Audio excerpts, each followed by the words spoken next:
Hello, this is Jason, and a new story on my author's channel. As the ship slowly came to anchor, the sky above was empty, like a fog, except for the occasional streak of cloud that barely touched the horizon. The sounds of the sea, the soft roar of the waves, the breath of the wind, began to seem like echoes of some other world, and suddenly a heavy, almost tangible silence hung over everything. He stood at the controls, a colonel of the Marines, a man whose name was known to many in their profession. There was no alarm or doubt in his eyes, only a professional, calculating confidence, and inside that confident body he felt a slight poisoning, a vague sense that he was missing something but couldn't quite put his finger on it. He glanced at the girl next to him, Senior Lieutenant Larissa Volkova, 20, a sergeant's course completed in 2 months. Today was her first day on the ship, but she was the one who would have to go through this series of tests. "I will take every check upon myself," he said, turning to her. His voice was calmly stern, but there was a hint of challenge in it. She nodded. There was the same cold fire in her eyes as in his. She knew he had experience that could not be replaced, but something in her confidence already made him doubt. It was about the same doubt he had felt before the start.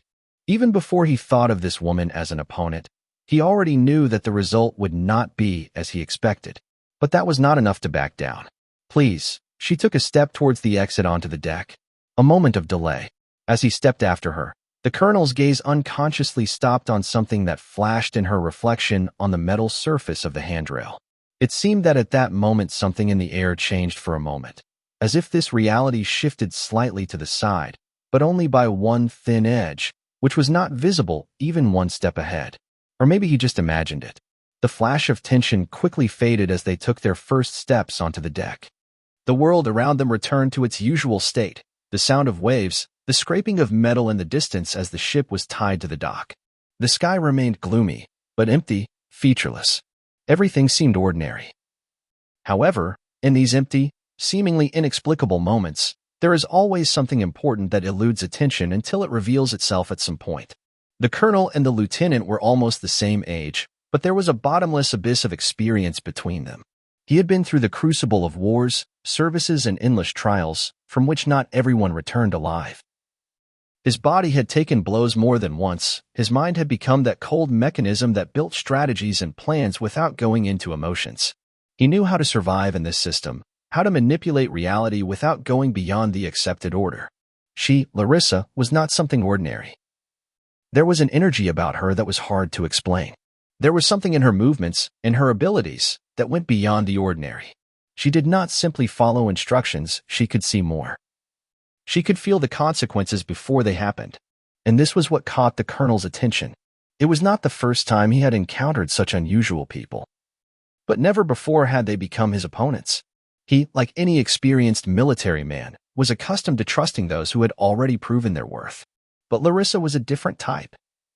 And he knew that her abilities did not fit into the framework of traditional canons. As they approached the center of the training ground, the colonel looked at her with a slight grin. This was a challenge. Another test for her. She didn't just have to show her preparedness. She had to prove her uniqueness, her superiority in conditions where no one expected her to win. "Let's start with pull-ups," he said, pointing to the metal bar that had been set up for training. He was confident in his success. He had passed this test hundreds of times. He didn't even have to make an effort to pull himself up to the required number of times. But when Larissa approached the bar, her movements were so smooth that they seemed a little slow, as if in some other time. Her hands grabbed the bar as if she already knew how many times she needed to do it to achieve the result. And she didn't slow down. Sharp, precise, verified movements. That same perfect balance between strength and grace. 10, 15, 20, and she didn't stop. The colonel thought about it.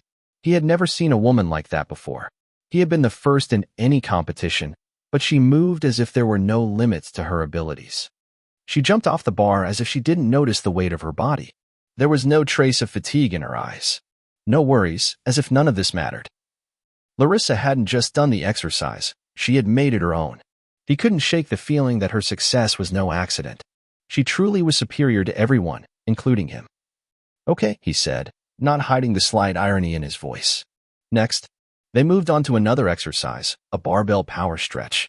The colonel had deliberately set a heavy load. All his experience told him that this girl would not be able to withstand such a weight. But as soon as she picked up the barbell, his confidence in his prognosis began to crumble. She straightened up, making several movements with such confident control that each of her steps seemed thoughtful and well-coordinated, like a machine. There was an inner harmony in her actions that the others did not have. Her approach was calm, purposeful. The colonel watched her move the weight and realized that her strength wasn't just physical, it came from somewhere deeper. He knew that some people were born with innate strength, but this was different. There was an inner reserve in her body, as if she could control the space around her. At one point, he noticed something strange. Her gaze was almost empty, like that of someone in a deep trance. It was imperceptible to the average observer, but the colonel felt that something was wrong, as if reality itself was slightly warping around her. And the more he watched, the more he felt that everything happening here and now was not quite real. He decided not to react. Maybe it was just his fatigue, or maybe he was imagining things, as always. But the further they went through training, the more the feeling grew. Maybe it was his own fears, or something else. But Larissa remained calm. She didn't think about what was happening. She simply did what she thought was necessary. And it was all so natural that no one noticed how she moved from one test to another, as if her body did not exist in this reality, but was only passing through it. The training process never stopped, and with each new test the colonel became increasingly convinced that he was facing not just an outstanding military man, but someone else, someone he could not predict, could not understand, and worst of all, could not control. Larissa seemed to come alive with each task, overcoming each obstacle with such ease as if she already knew the solution, even before she began to act. This feeling obsessively did not leave him, but each time he tried to find an explanation, it slipped away. A time management exercise, shuffling heavy objects in a specific order, immediately revealed her capacity for rational thought. No unnecessary movements. She did nothing unnecessary, nothing unpredictable. Everything, from the way she clenched her fingers to every turn of her head, seemed calculated to the millimeter, as if her actions were calculated in advance, like a move in chess. But she did not seem detached or mechanical. On the contrary, her eyes glowed with some strange, almost invisible fire that made him slow his breathing, which seemed not to happen. The colonel tried to focus on her tactics. She was stacking the objects, each time choosing the most advantageous, but not the most obvious, trajectory. At first, as usual, he was skeptical about her actions, but with each step he realized more and more that she was solving the problem faster and more effectively than anyone who had come before her. There was no randomness in her methods, her decisions were consistent and logical, but too fast to be simply the result of ordinary analysis. His attention was increasingly moving away from the task itself and beginning to focus on her reactions. She looked at things as if her gaze did not stop at the object, but continued beyond, sliding over its physicality, as if she saw something more. Her movements did not seem human, they were alien to this reality. For minutes 10 seconds, he said reservedly, checking the results. Okay. Her voice was soft, almost neutral, but there was an elusive confidence in it that couldn't be ignored. What next? The colonel resisted the urge to ask her a question that had nothing to do with the training and turned his attention back to the mission. But something in his memory clicked. It was a familiar feeling. He remembered the moment he had first encountered the concept of time. Too many people misunderstood its nature, perceiving it as something linear. But what if time was more than just a sequence of events? What if it could be disrupted, broken, or even compressed? He remembered how he had once been shocked by the theory of time travel. He didn't believe in it, but he knew that reality was far more complex than anyone could imagine. And then, looking at Larissa, he suddenly sensed that perhaps there was something more going on here, on this ship. She was connected to something that went beyond the ordinary laws of nature. Larissa returned to the starting point, and it seemed that she had not changed. She was the same figure, with the same expression, with the same peaceful eyes that seemed to be carved in stone. She did not look at the colonel, but he felt her gaze. It was more than just communication. It was like a collision of two worlds, two realities that intersected on some level. The colonel continued to watch her actions, but now there was not only interest in his eyes, but also growing concern. He began to feel that something was slipping out of his control. Larissa performed the exercises so quickly and perfectly that it began to seem to him as if she knew them in advance, even before they were suggested. This feeling that she was somehow predicting the future made him anxious. He took a step back, trying to hide his tension. But his gaze couldn't tear itself away from her. He realized that he couldn't continue watching this without trying to understand what was happening. He read something more than just technical expertise in her eyes. It was a knowledge that couldn't be obtained in the usual way.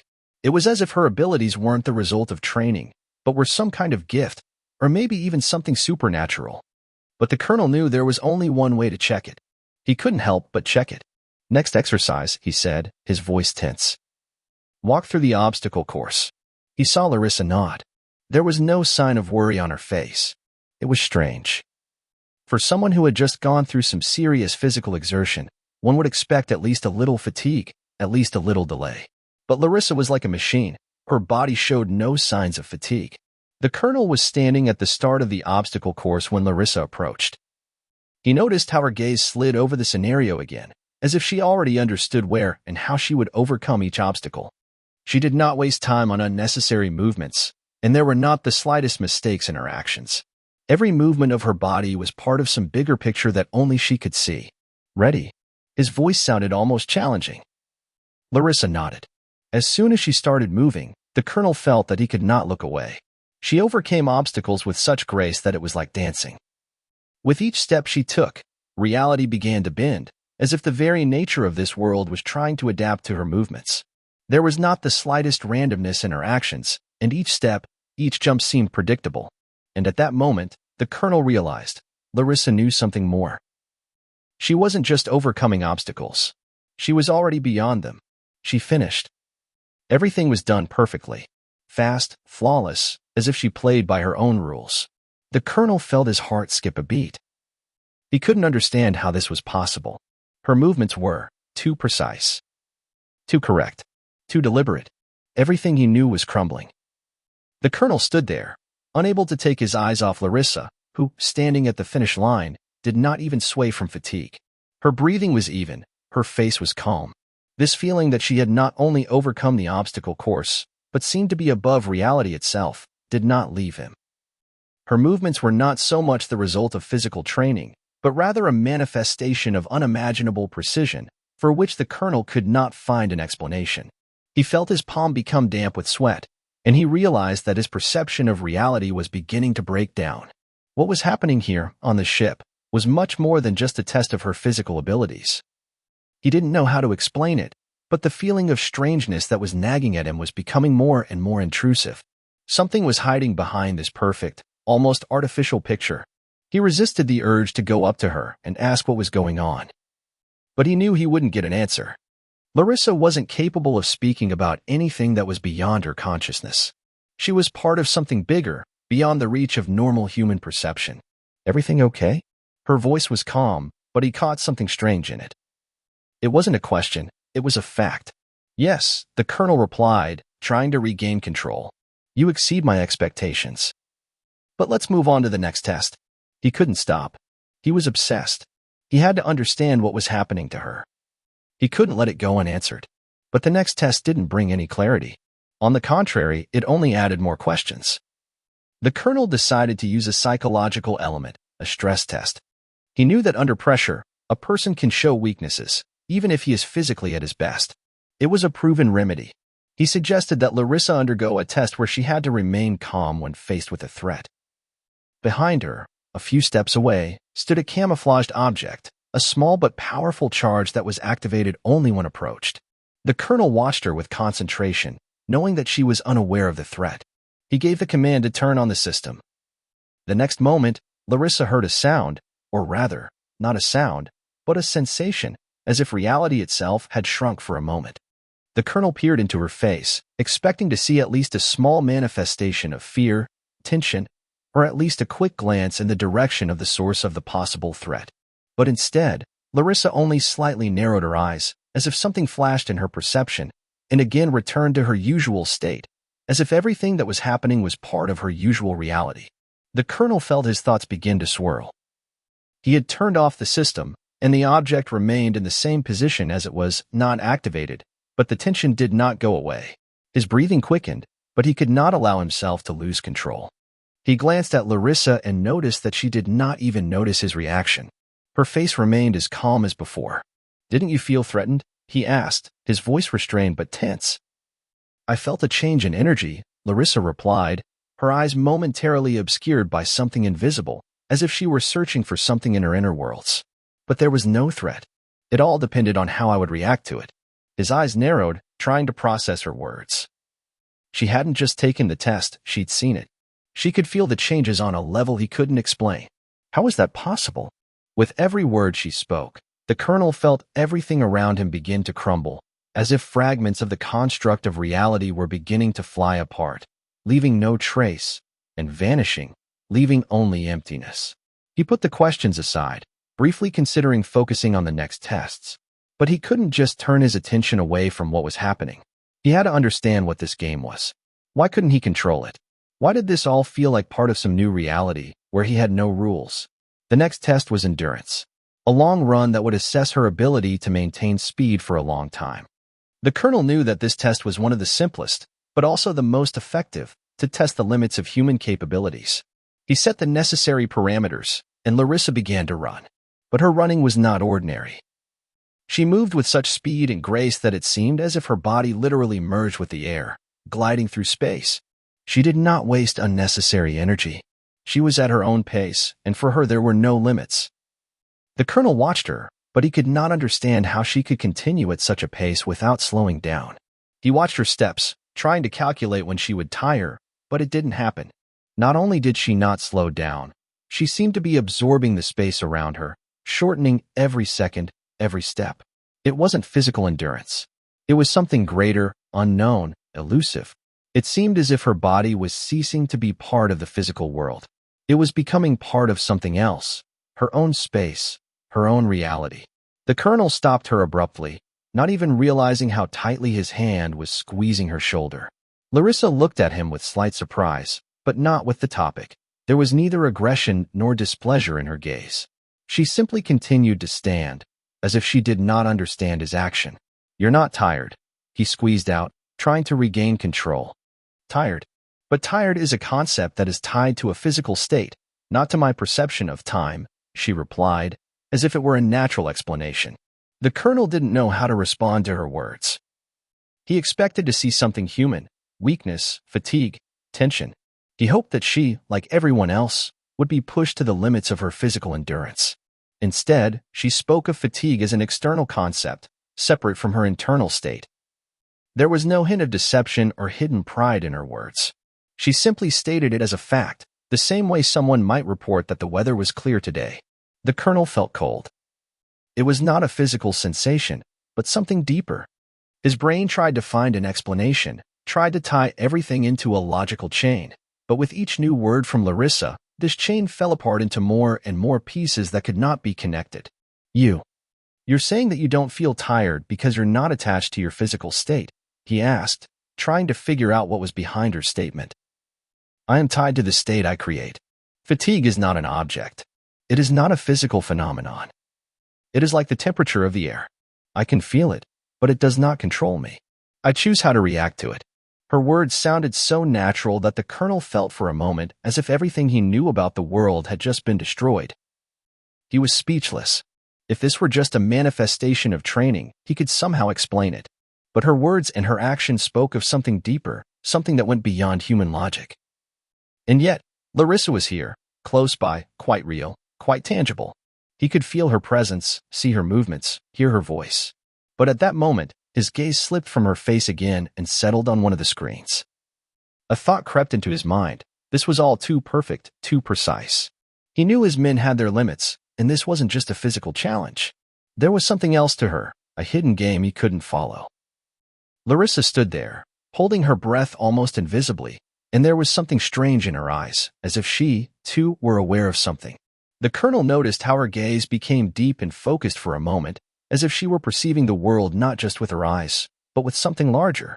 He felt how the strange energy emanating from her seemed to begin to fill the space between them. He didn't know how to explain this feeling. It wasn't just tension. It was a sense that the world around her had changed, that reality itself had shrunk, as if some invisible shift were happening right now, right in this moment. But he still kept trying to maintain control. He had no other choice. Okay, next task. Let's move on to tactical exercises, he said, although he himself wasn't sure he would be able to find normal standards again. The tactical training was designed to develop the ability to make quick decisions in real combat situations. The colonel knew that despite her abilities, Larissa could not be fully prepared for such situations. He deliberately added an element of surprise. The task was to cover a certain distance, bypassing minefields and obstacles, and still achieve victory by intercepting the flag planted on the other side. The task was difficult. Larissa knew that the lieutenant colonel was counting on her mistakes. He himself did not know what the result might be, but he hoped that at least this time she would show something more ordinary. The path to the flag was strewn with mined areas, traps, and the flag itself was out of sight, hidden behind rubble and possible sniper positions. He counted on her emotions to prevail, and in the end she would do something that would reveal human weaknesses in her quick reaction. But Larissa made him doubt again. She began to move, and the colonel immediately realized that her approach to the task was not like any of his trained soldiers. She was not looking for the shortest path. She moved with a special, almost mechanical calm, studying the space around her, identifying every potential threat from a perspective that was alien to it. It was like a person literally studying maps of reality, beyond the bounds of ordinary logic. The colonel watched her, and suddenly he felt uneasy. He saw how her steps became more precise, as if she were literally absorbing the space as she walked unerringly around each area. He couldn't understand how this was possible. She wasn't using conventional methods, wasn't relying on a physical sense of the ground or the position of objects. She seemed to perceive everything around her not as random elements, but as a pattern that she knew in advance. At one point, when the flag was less than 200 meters away, the colonel felt something alarming. He saw Larissa pause for a moment, looking at the tree branches that hid one of the possible traps. Then she took a step to the side, easily avoiding it, as if she knew what was waiting for her there. Her actions were so precise that he again could not understand where it was coming from. How did she know that there was a trap under that tree, that there was another hidden obstacle behind the rocks? An unpleasant premonition flashed through his mind. He stood frozen, his mind unable to find an explanation for what was happening. Larissa ran to the flag. It was in her hands before he even realized that she had already won. Her face didn't change. She glanced at the colonel, and then seemed to read his thoughts, smiling faintly, but it was enough. "I chose this path because it is safe," she said calmly. The colonel didn't know what to say. Every word she said, every reaction she made, challenged everything he knew about reality. What did she mean? What was safe? What could she know that he didn't? The colonel stood in absolute silence. It was a strange sensation, as if the whole world around him had disappeared, leaving him alone in the void. Larissa, holding the flag in her hands, stood before him as if there was no game, no training. Everything seemed too calm, too rational to be real. The colonel felt his own perceptions beginning to break, as if every movement, every glance from Larissa was destroying the usual laws. She was not just a skilled soldier, she was something more. He did not know what it was, but it was becoming unbearably obvious. He swallowed, trying to regain control, and gave a short order. "Let's go to the negotiation room. We need to discuss the next steps." But Larissa didn't move. Her gaze was somehow distant, almost unseeing. The colonel felt the tension creeping into his body again. He understood that she was watching him, but her gaze was not so much studying as endless. It was as if she existed outside of this moment in another time. It was a feeling that she was not simply observing what was happening, she seemed to be controlling it. "You won't talk to me?" the colonel asked, trying to break the silence, but his words sounded muffled in this strange space. Larissa raised an eyebrow slightly and finally took a step toward him, but her movements were measured and silent, as if she already knew what she was going to do.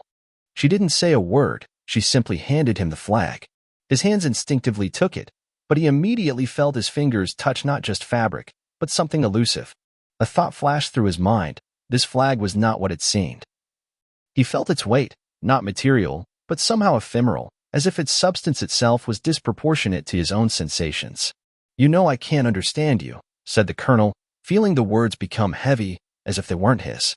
Larissa simply nodded again. Her expression didn't change, but her eyes deepened, as if she were searching for something in him that he himself didn't recognize. And suddenly the colonel realized. She wasn't trying to beat him. She was trying to show him something. Not just to win the game, but to make him see something that wasn't part of his perception. Do you realize there's something beyond physics behind this? He asked, barely aware of what he was saying. His voice was hoarse, as if the air had become too heavy for him. Larissa slowly came closer, but this time her steps were not so confident. Something in her movements was different, less controlled, more uncertain. She stopped right in front of him, her face almost at his level, and the colonel realized that she was not just watching him. She was kind of waiting for his answer, his reaction. And he realized that this moment, it was decisive. I know you want to understand, Larissa said, her voice still even, but now there was something alien, elusive in it. But there are things that cannot be explained in words. There are things you will not understand because you cannot perceive them the way I do. Not because you are incapable, but because you are not yet ready. The colonel felt his heart beat faster. The sensation was familiar, but at the same time he couldn't understand why it was so intense.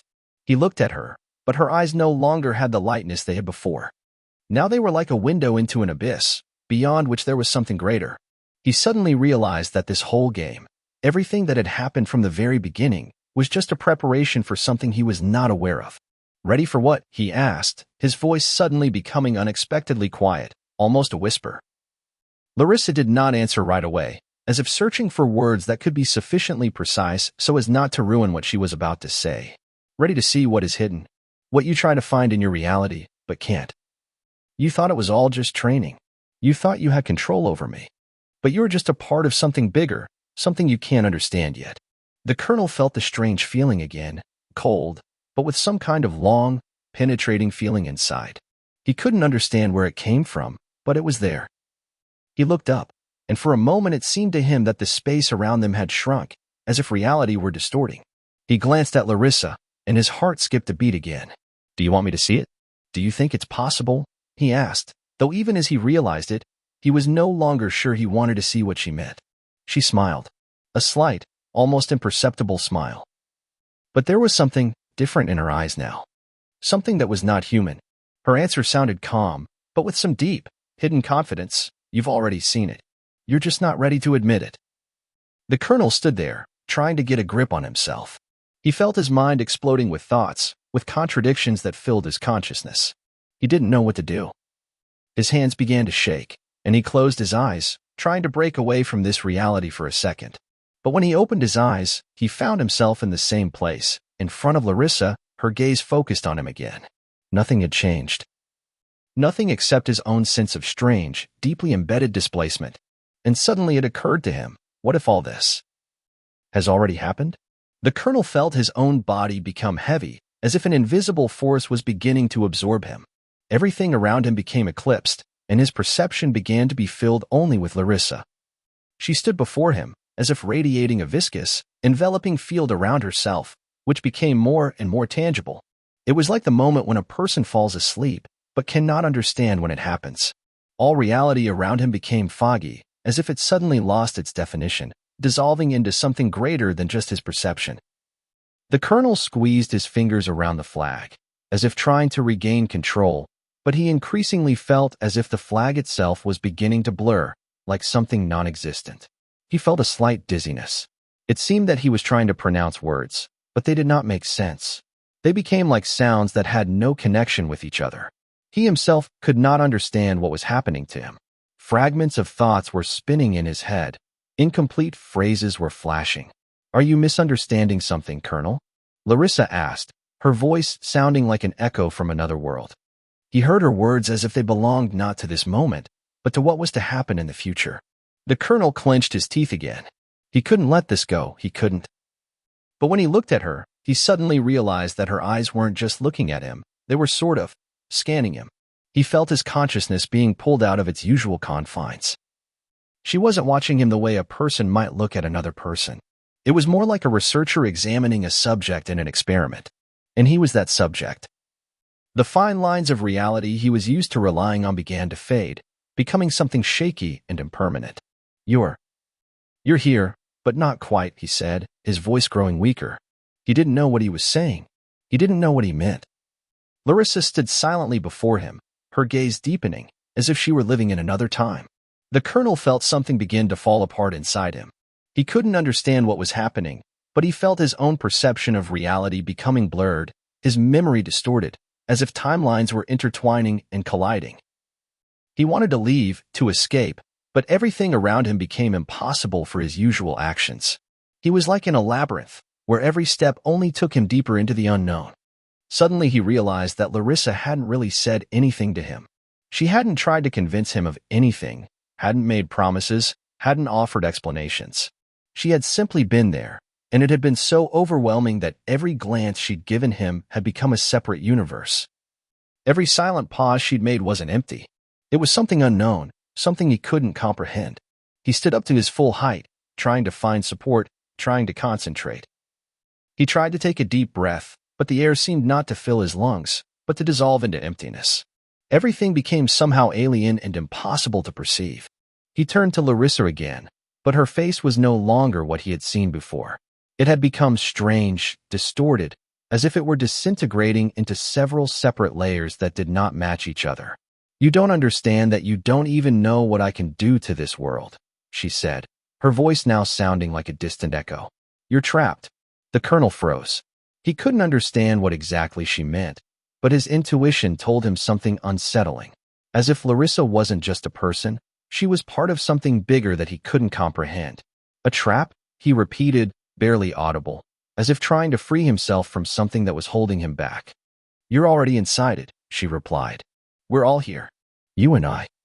We're all inside this trap. And you can't get out because you created it." The words cut through him like an icy knife, splitting his consciousness apart. He realized she wasn't talking about the outside world. She was talking about him, about his inner perception, about what he had created. The colonel tried to take a step back, but the ground beneath his feet began to distort, as if reality itself was disintegrating before his eyes. He noticed how the shadows grew longer, the light brighter, as if the world around him had changed for no apparent reason. "You can't leave. You have to stay here. With us," Larissa said, and her voice was now not just silent, but somehow inexorable. The colonel felt his legs begin to shake. He looked at her and saw her form distorting, as if she were simultaneously real and completely non-existent. She did not stand in one place. She seemed to disappear and appear in other points, as if she were in several parts of space at once. The rate of change in his perception was increasing. Suddenly he realized, all those moments that seemed real to him, that seemed part of this training, were not really happening. It was an illusion, a trap, and he had been in it too long to get out. Larissa, like reality itself, was part of this web, and he was part of it. He tried to figure out where his reality ended and where hers began, but nothing made sense.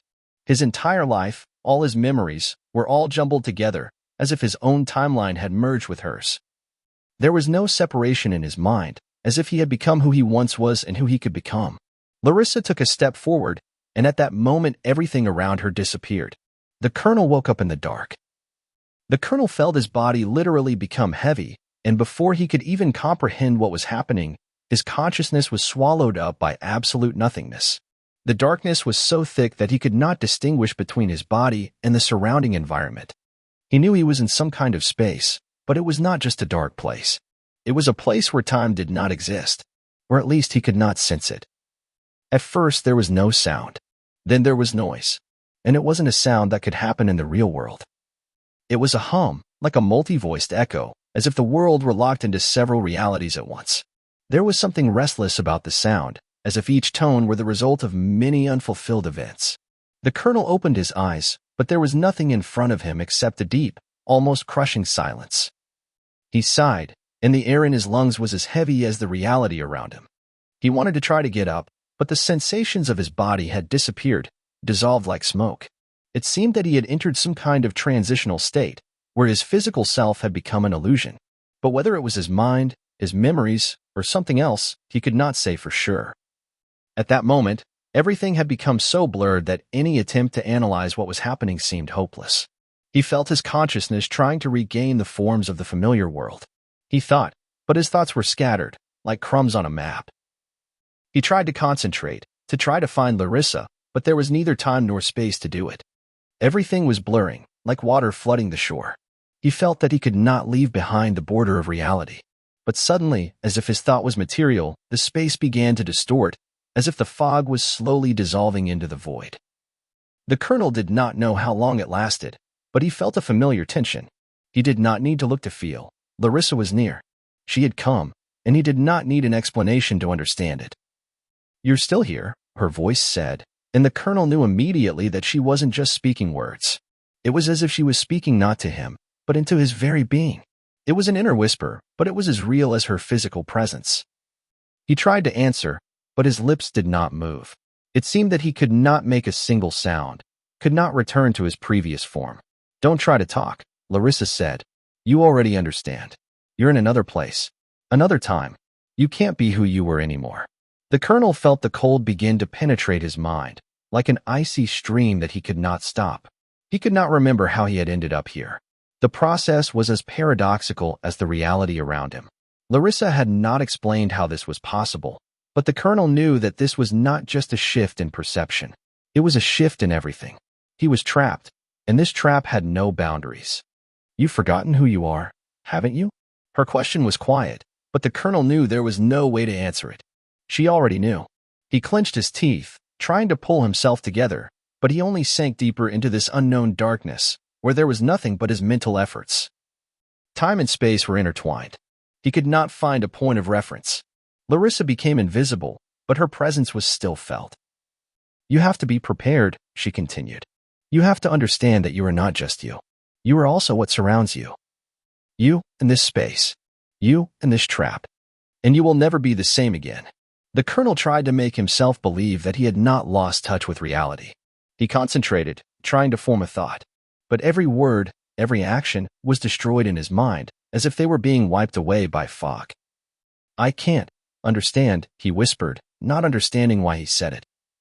His own voice seemed distant. Larissa was silent, but suddenly everything around began to change. The darkness began to dissolve little by little, as if an invisible light liquid was flowing out of it, spreading across the void. He saw the world returning, but not returning as it had been. Now the space had become dense, but the space itself seemed to be spreading, dissolving into something he could not hold. The colonel tried to get up, but his body still wouldn't budge. He wasn't in his body, but in its idea, in its abstraction. It seemed as if he wasn't there, he was somewhere where it didn't matter. Then a figure appeared, and the colonel realized that it was Larissa again. But she was no longer the girl he had seen before. She seemed to be disintegrating and gathering into a single point, as if she were in several places at once. Her eyes did not look at him, they looked through him, and he again felt that uneasiness that so often arose when she was near. "You don't remember," she said, a hint of reproach in her voice. "You think this is training, but you can't remember. This isn't training. You're already here. You've been here a long time." Her words cut through his consciousness. In that moment, he realized he was not in the present. He was in something that had happened long ago, in the past that could not end. He had already been in this place. His consciousness unfolded, and suddenly it seemed to him that he himself was locked in a cycle that could not end. He could not get out of it, because he did not know where he was. "It's a trap," he whispered, realizing that now not only he, but she, and everything around him had become part of this paradox. But Larissa didn't answer, and it seemed there was no need to answer. Everything went dark again. When he opened his eyes, nothing had changed. The colonel felt his body being enveloped by a weight again. It was not simply a feeling of fatigue, but a feeling as if his form had become a blurred outline that could not hold its own. The world around him was simultaneously real and abstract. Space did not obey the usual laws. His gaze slid across fields, distorted light, and everything seemed to disintegrate like an old film on film. He tried to stand up, but he couldn't feel his legs. He was both part of this world and not in it, like a man who can't remember where he is because his body refuses to obey him. Something had changed in him, and the change was probably not physical, but metaphysical. He felt like he had lost something important, but he couldn't figure out what it was. Then he heard her voice again, Larissa's. He couldn't understand where she came from, but her presence was almost physically tangible. She seemed to dissolve in the air, her words filling the space and his consciousness like a quiet but powerful stream of water. "You don't understand, Colonel. You created this reality," she said, her voice less a reproach than an affirmation, as if she were not just a part of him, but something much greater. The colonel stood in the center, surrounded by a fog in which no form or color could be discerned.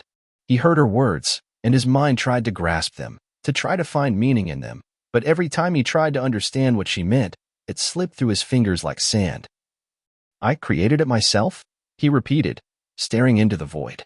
He couldn't understand why these words touched him so much, why they seemed so real. Even now, when everything around him had become uncertain. Yes, you, she continued, as if her voice were not just a sound but part of the inner reality she was building around it. You've always been part of this trap. You think this is training, that you're being tested. But there was no test. You were here before it even began. The colonel felt his consciousness begin to cloud again. It was as if he had heard these words before, but they were not new to him. These words lingered in his mind, not attempting to explain, but they unraveled his understanding. Something in him protested, something made him believe in the false. But it was these words that made him feel that his beliefs and habitual thoughts were in fact mere illusions that he had created to avoid facing the truth. You don't even realize how often you've encountered this. This space. This world. Her voice was becoming more and more detached, as if she were speaking not to him, but to the space itself, to his consciousness. You think there's a way out of this, but you've always been here. You've always returned. You created these time loops that pulled you in again and again. And now you have to understand that you're not just a kernel. You're not a person. You are you and your reality. You are a paradox. He didn't know what exactly had happened to his mind, but the feeling that his consciousness was trying to break out of its usual confines was growing stronger. He felt like a man who can't remember where his reality began, but always feels like it's unfinished, as if everything around him was a mismatch, a contradiction, something wrong, and yet it continued to exist despite his resistance. The colonel stood in the void, surrounded by what had once seemed like a world. He felt his mind losing focus, and more questions were building in his head. He tried to break the loop, but every step he took led him back to the same thing. And again, and again. You can't leave, Larissa said, her voice cold but not cruel. You put yourself in this circle. You, like me, can't stop it. You were chosen to endure this test, but you already know it's not a test. You created this web yourself. The colonel tried to remember what exactly had happened to him. He remembered training, commands, things he had done. He remembered his life, but it all seemed so distant, like something that couldn't be part of his reality. His gaze returned to Larissa. She stood before him, but no longer as a person. She had become something impersonal, intangible.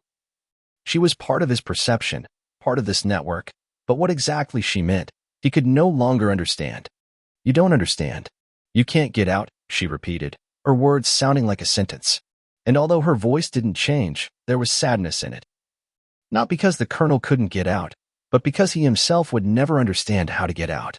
He himself was the cause of this trap. The colonel looked at her. He tried to understand who she was. She was a part of him. She couldn't just be a person. She was part of a paradox. And this reality was a part of him too. The darkness began to thicken, as if the world itself was beginning to shrink around him. With every breath he took, he felt the space become more and more constricting, as if it were swallowing him up. And his attempts to free himself from it became weaker and weaker. The next moment he realized that he could do nothing. His whole life had become that very paradox. The world shifted once more into a dark space, his consciousness once more breaking all sense of time and place. The colonel stood in the center of this vast, empty vacuum, engulfed in a sense of absolute timelessness. He was not sure that he was anywhere in space, not sure that his body still existed. It seemed that he was losing even the form of sensation.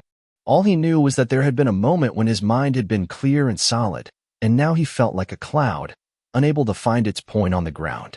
Larissa was gone. Or rather, she had become something much more. She was not just a woman, not just a part of his perception. She was the force that defined this space. She was his first and last thought. The colonel could not understand whether her voice was real or just an echo of what remained after her disappearance. He did not know where the world ended and his soul began. Everything became like a weakened echo that never ceases, but not a single word makes sense.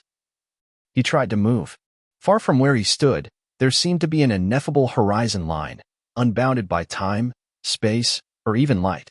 And at that moment, he felt not just anxiety, but a complete disappearance of all landmarks. The world around him turned into a fog, into an illusion. When he tried to feel his body, it felt unnaturally heavy, as if parts of it were simply dissolving into emptiness. Suddenly, her eyes appeared out of the darkness. They weren't exactly the eyes he knew, but they were unmistakably hers, deep, empty, and yet full of some forbidden knowledge. They were the gaze of someone who had lived through everything that would consume anyone else. "You don't understand, Colonel." Her voice penetrated his consciousness again, breaking the silence. "You still don't understand. You don't see that you did this yourself.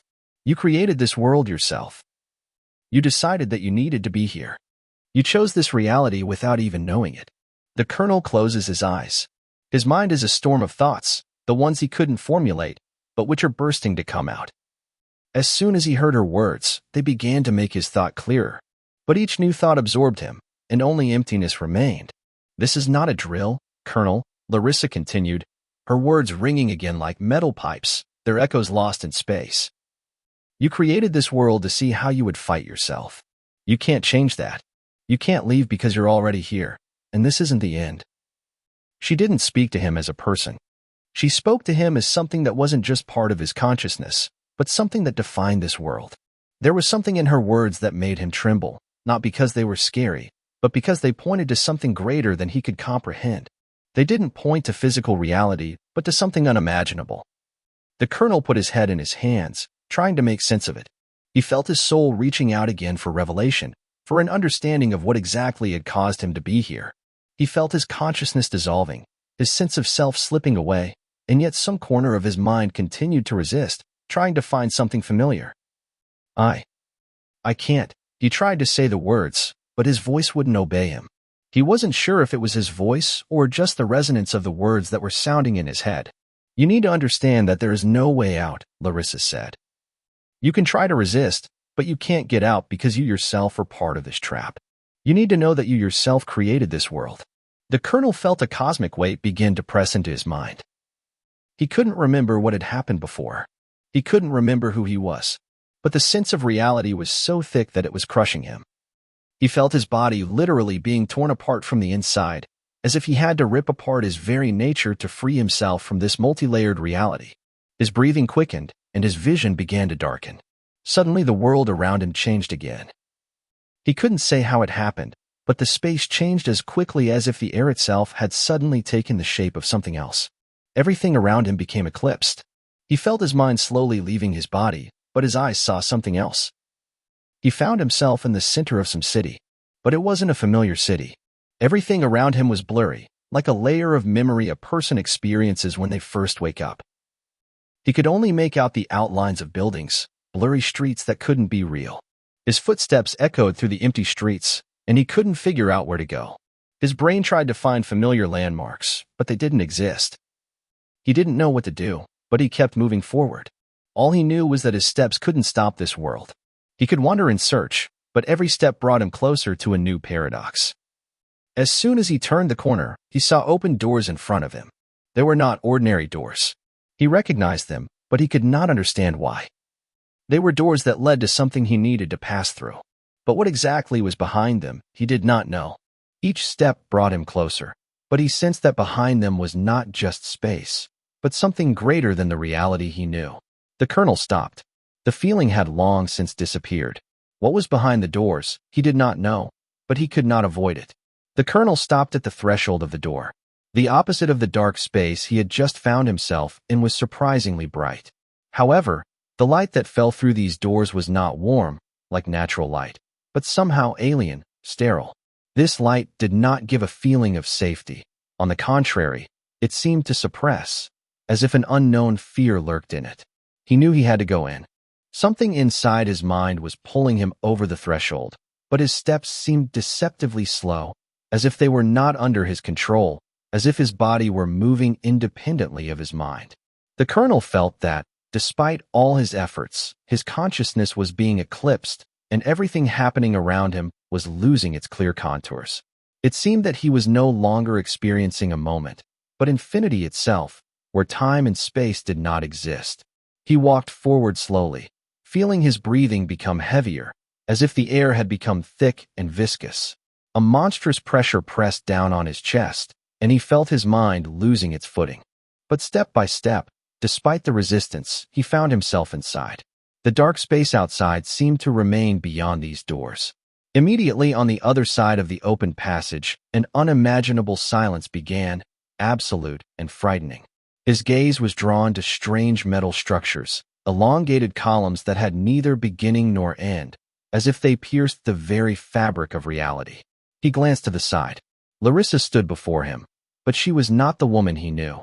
She seemed to have broken into several parts. One part of her stood far away, another looked completely different from before, and a third was not a person at all. The colonel felt his pulse quicken as reality itself began to split in two in her presence. "You came here." Her voice was calm but full of tension. "You don't realize it, but you've entered a place where you can't get out again." He didn't know what to say. Larissa was no longer a woman in the traditional sense, but her presence was felt more strongly than ever. The colonel looked at her, and his gaze wandered over her figure, trying to understand what she was. "You don't understand, Colonel," she continued, her voice unchanging but with an underlying heaviness. "You're back in a place where no one can be alive. It's not a place. It's not reality. You can't forget what you did. You always return to this place, always caught in this vicious circle." He came closer, but the closer he got, the more he felt that each step he took was not just an attempt to overcome space, but an attempt to destroy the very fabric of reality. Here and now, everything seemed at once infinitely real and absolute fiction. But what was he doing? He couldn't answer that question. Larissa wasn't looking at him. Her gaze was directed not at him, but at something far beyond this place. He felt his body as if dissolving into thin air. Every time he tried to comprehend what was happening, he lost the sense of connection with the physical world. He couldn't understand what exactly was happening, but something inside him convinced him that this whole reality was just a game. "You understand that you were created by this world," Larissa continued, but her words no longer seemed so real to him. They had no weight. They did not fit into his perception. "You were created to get here. You are not you. You are simply part of this process. Like me. Like everyone else." The colonel froze, and his gaze stopped on her. She was still standing, but her words fell on him like a bolt of lightning. He felt his mind dissolving, how he again could not understand where his "I" began and where this strange world ended. His gaze shifted to other parts of the space. The columns now seemed even more alive, distorted. They had no logic. Their forms were thrown into chaotic motion, as if they were parts of scattered worlds. This was not a physical reality, but a purely mental construction that could not be held. Suddenly, everything around him began to blur, as if some invisible mirror was being split into several pieces. The sensation was familiar, as if he were once again confronted with the same spatial paradox that had haunted him from the very beginning. "You don't understand." Her words came down like a torrent of water. "You can't get out because you were created to stay in this place. You were part of it, from the very beginning. You don't realize that this is your trap."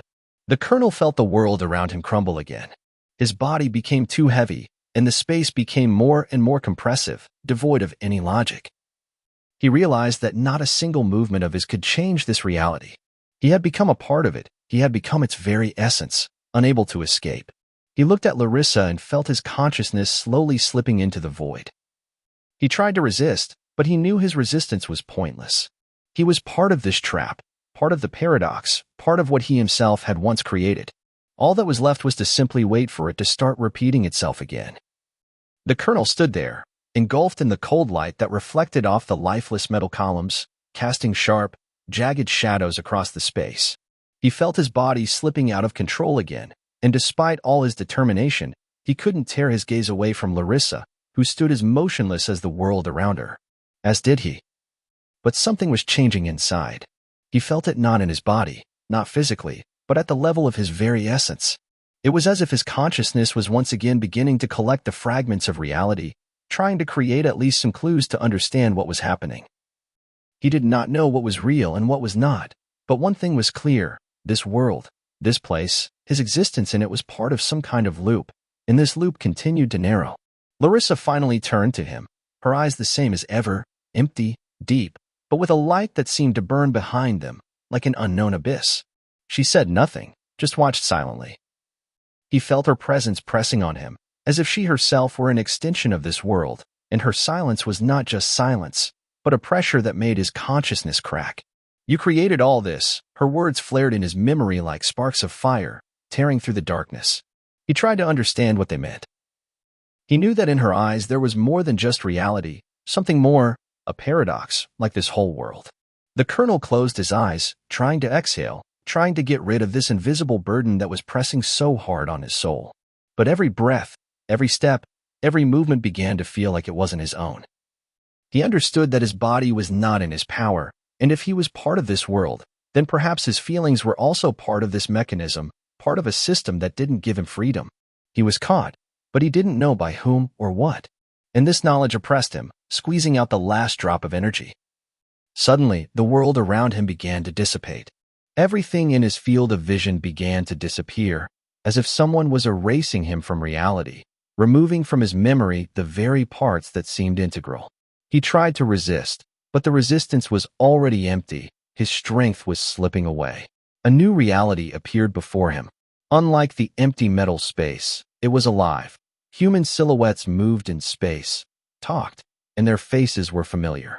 He did not recognize them at first, but quickly realized these were not just people in front of him, but his own memories. He saw people he once knew. He saw his fellow soldiers, his old comrades with whom he had gone through the hell of war. They stood around him like living people, but everything around him was unreal. Their faces distorted, sometimes returning to familiar features, sometimes becoming alien. He tried to speak, but the words stuck in his throat, as if he were not a part of this world, but just an outside observer. He could not change anything, and it was excruciating. "You're here again," Larissa whispered, her voice coming from behind him, like a shadow cast by his past. She stood next to him, but her body was now indistinct, like part of this new world. Her eyes were once again unhuman, too deep, too uncomprehending. He felt the threat in her words, but he couldn't find the strength to be afraid.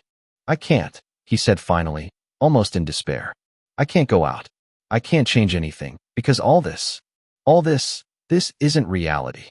She looked at him with a long, strange gaze, and his heart sank with uncertainty.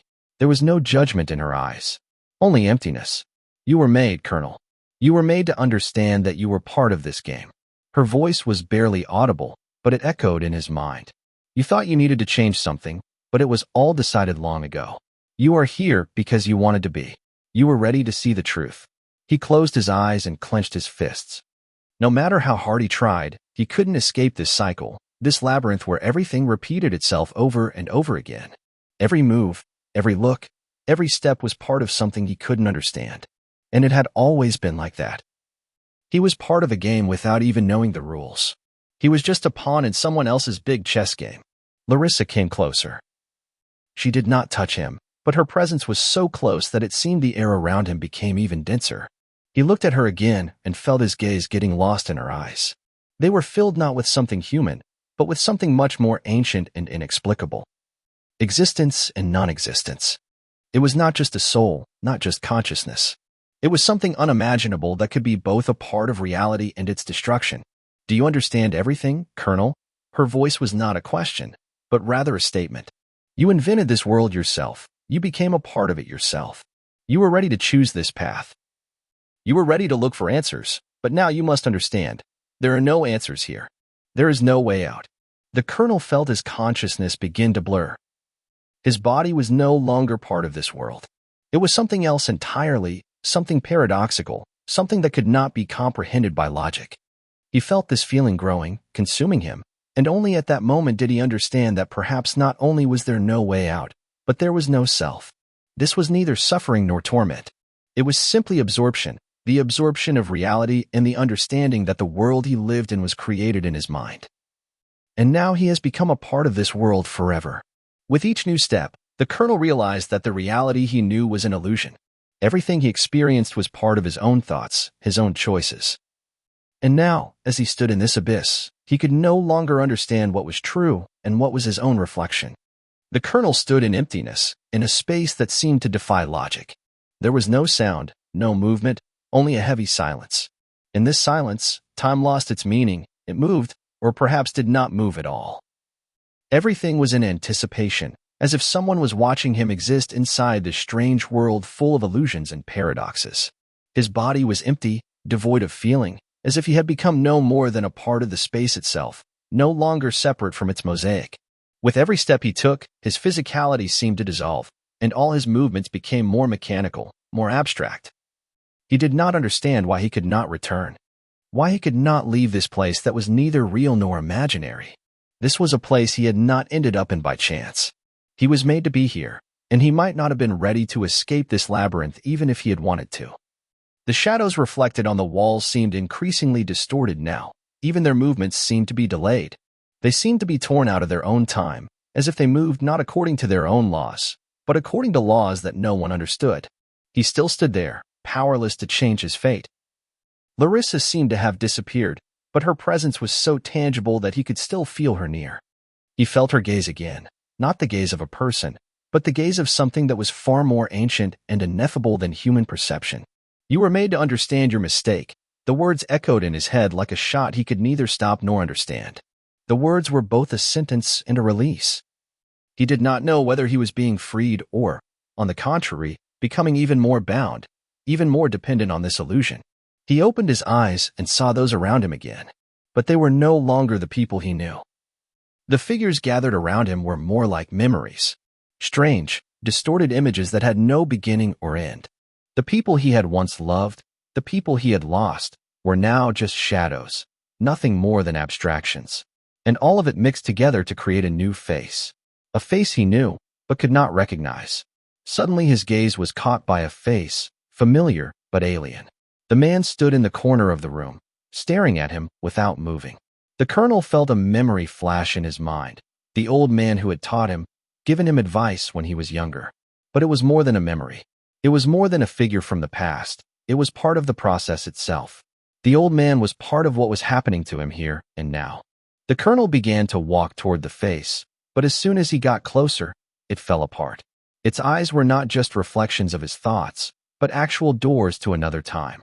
He tried to open them, but instead of seeing something concrete, he found emptiness. A feeling of ignorance began to overtake him. He did not know what to look for, and he did not know what he was supposed to see. This old man seemed to know much more than he did, but he could not figure out what. As soon as the colonel reached the place where the old man stood, he felt a sharp change in the air. The space around him wavered, as if it had suddenly moved to another plane. He was surrounded by the same light, the same dark, painful silence, but now this place seemed even more alien to him. "You still think you have a choice." The old man's voice sounded like a hum, piercing the space. The colonel turned and saw him again, but this old man was no longer human. He was somehow connected to this world, to what was happening around him. And now he could feel that the old man's words were not just verbal fragments. There was something more, an intuition, an instinct that he could not comprehend. It was knowledge. The colonel tried to speak, but his voice was muffled, as if the entire space was swallowing up his words. Instead, he felt his consciousness being torn apart, each part becoming something new in turn. It was an unstoppable process, inexplicable in words. But the colonel knew one thing: he couldn't escape what was happening. He was a part of it, and he knew he couldn't change anything. "You are here because you need to understand.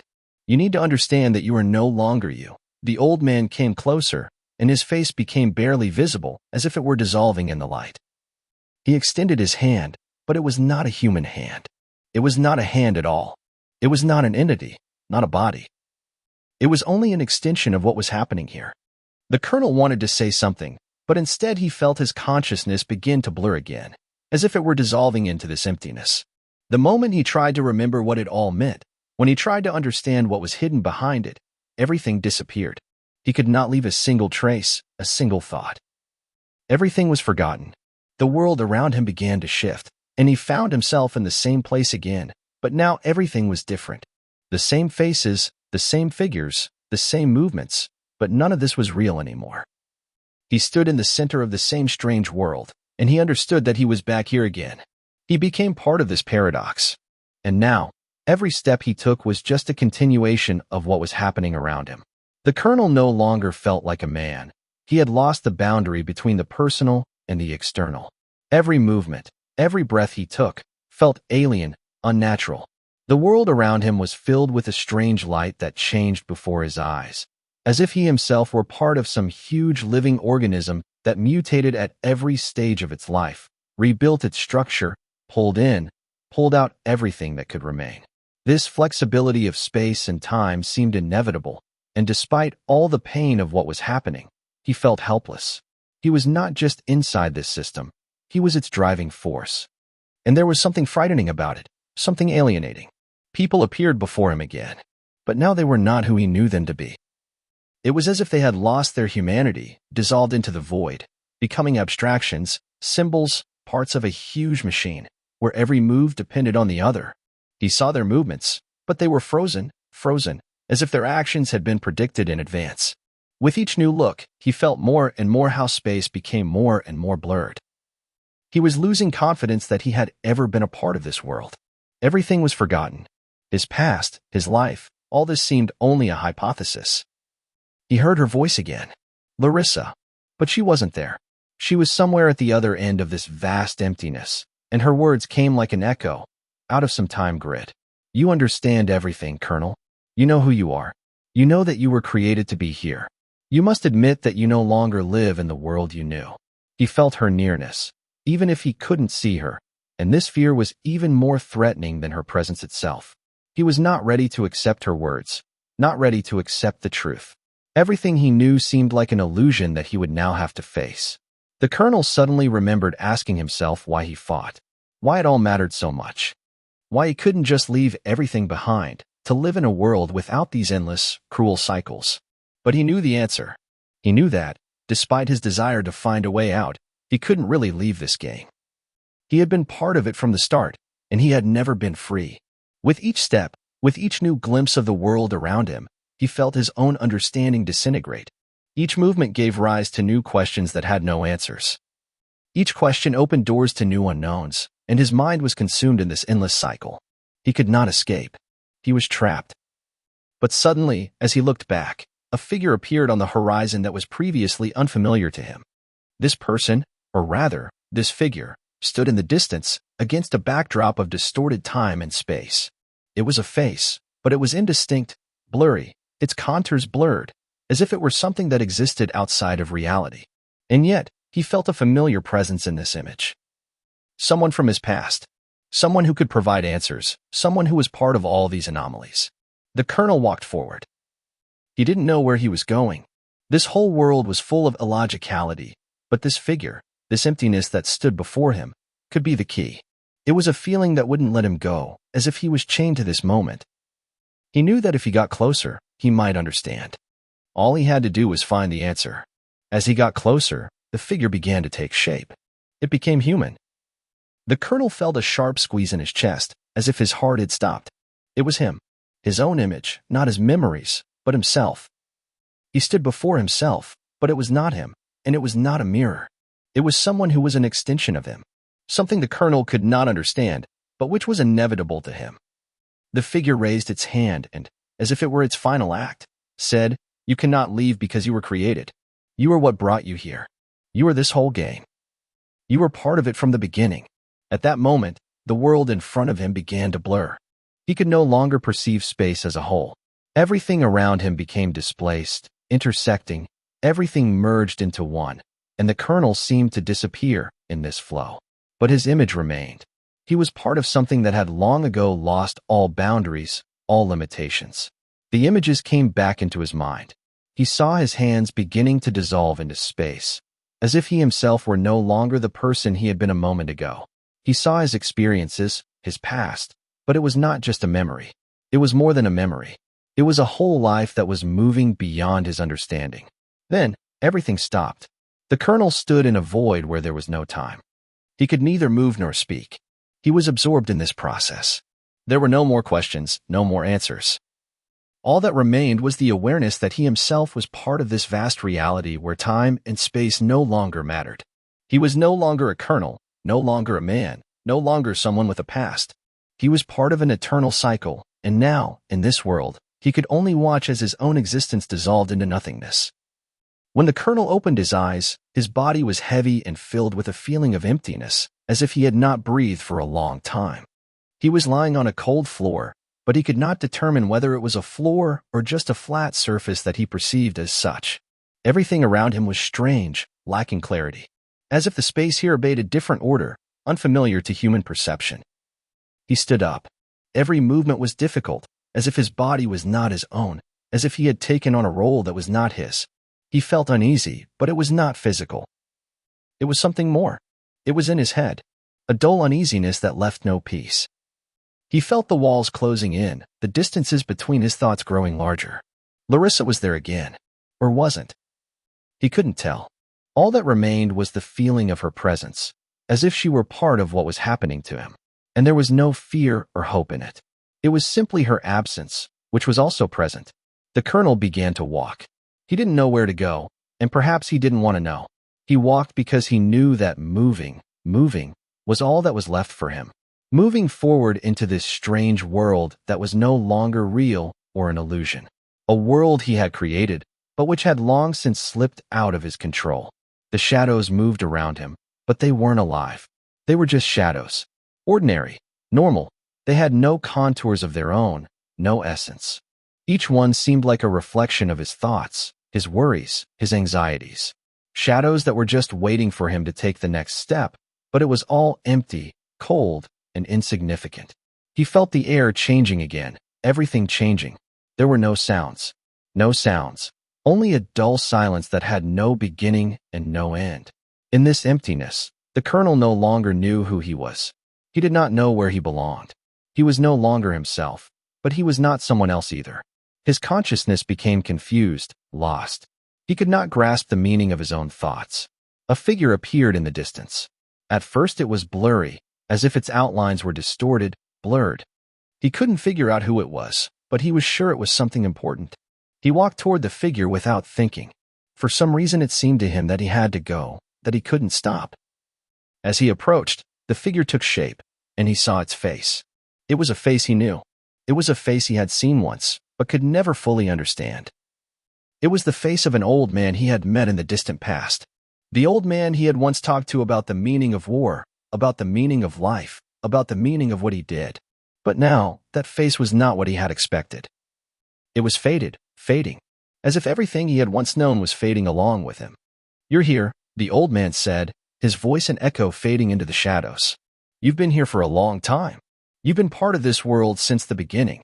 The colonel looked at him, not understanding. He didn't know what exactly these words meant, but he felt their weight. He wanted to ask, but he couldn't. The old man, as if he had seen his thoughts, continued, "You have always tried to find a way out, Colonel. But there is no way out. You have been part of this game, and you will continue to be part of it until you understand that there is no game." The colonel felt his consciousness fill with a strange, contradictory feeling again. He could not tell what exactly was true and what was false. He was too deeply immersed in this strange existence to turn back. The old man took a step toward him and placed his hand on his shoulder. It was not a movement, but an action that had no physical form. It was like a simple merging of two beings into one entity, one idea. And in that moment, the colonel understood. He understood that there was no way out, that there was no reality except the one he himself was creating. He was not just an observer. He was part of it. He was not only the one who sought answers, but also the one who created them. "Now you understand," said the old man. "You can't leave because you're already here." And at that moment the colonel felt his body begin to dissolve. He no longer existed in the usual sense. He was disappearing, dissolving into a world that was simultaneously unreal and real, that was timeless, without beginning or end. The world around him continued to change, but now he was part of it. Everything was intertwined in his mind, fragments of memories, feelings, thoughts. Everything was part of one continuous flow, and he could no longer isolate himself as a separate entity. He felt himself disappearing, and though his mind tried to cling to some residual thoughts, everything in this world was already different. He couldn't go back. He couldn't go back because there was no reality, no myth. There were only shifts, mergers, disappearances. And now, finally, the colonel understood that all this was not just his journey. It was an end, and a beginning, at the same time. Everything disappeared into the void. And then, silence. When silence fell, the colonel did not immediately understand what had happened. The entire world seemed to have been torn apart, and his body, his consciousness, everything that made up his reality, had disintegrated into tiny fragments. It was not a disappearance, not a dissolution into thin air.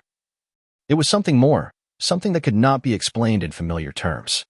He felt his consciousness stretching and contracting smoothly, as if his presence in this space had become only a temporary stage, an insignificant point on the vast axis of time. And suddenly he realized he was no longer human. He was not the one who had led him along this strange path, not the one who had once made decisions and built his destiny. He had become part of something greater than himself, than his thoughts, than his experience. He had become part of a vast whole, where his existence was no more than a moment slipping away in space. His individuality had lost all form. And then, in the void from which everything he knew had vanished, from a darkness that was not darkness but something deeper and more abstract, echoes appeared. They began as barely perceptible sounds, but with each passing moment they grew brighter, stronger, more distinct. He felt his attention drawn to these sounds, their intensity piercing him, as if his perception were responding to something that needed to be heard. The sounds became words. He realized it was her voice. Larissa. She was speaking, but not like before. The voice sounded as if it came from the very heart of this empty world. "You can't leave, Colonel," she said. "You never will. You can't get out, because this place is you. You are this world, and you always were. The one who was created to be part of this infinite reality." The colonel felt his thoughts trying to split again, the fog of the past merging with the present. He wanted to object, but he couldn't. His mind was trapped. He already knew that there was no yes or no. There was no way out, because there was none. There was only time returning to him, and only the emptiness in which he now lived. "Do you understand, Colonel?" her voice continued. "You were looking for answers, but you became the question.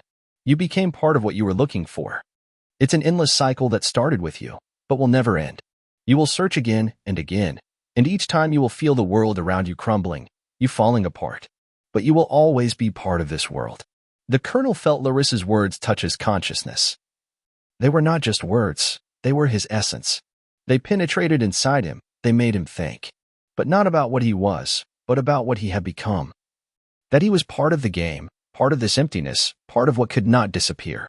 His body felt heavy again, but now it was not a physical heaviness, but the heaviness of eternity. He no longer felt that his body belonged to him. He no longer knew that he existed in the usual sense. He was part of something that could not be understood. And with each passing moment, his consciousness, his perception, was being destroyed, and he felt new questions arising and disappearing, as if they had never existed. He tried to find meaning in it, but this time there was no meaning, for meaning was part of him. And he was part of this emptiness, this world, this endless game. "You will not try to leave this world anymore, Colonel," Larissa's voice said again. "You were created for this. You have always been here, and you always will be. You cannot see yourself from the outside, because you are already inside." The colonel tried to focus, tried to maintain control, but it was impossible. He was surrounded by this emptiness, and there were no boundaries anymore.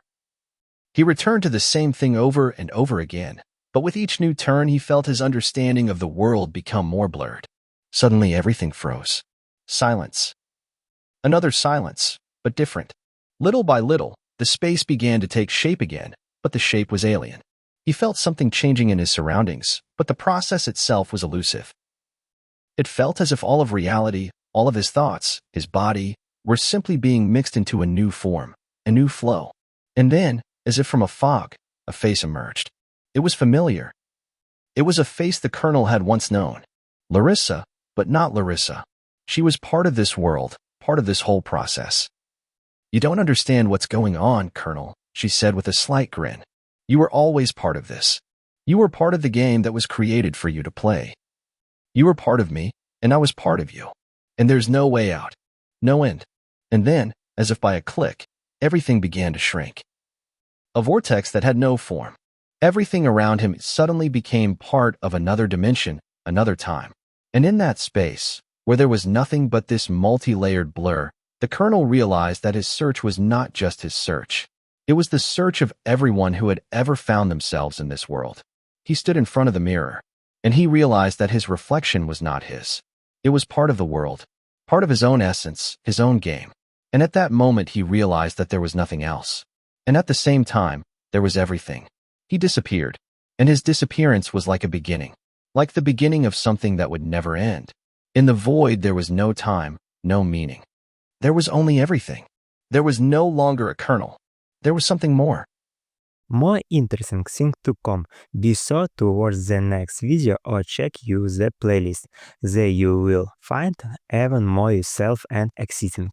Thanks for the likes, comments and your support. It really helps to develop the channel.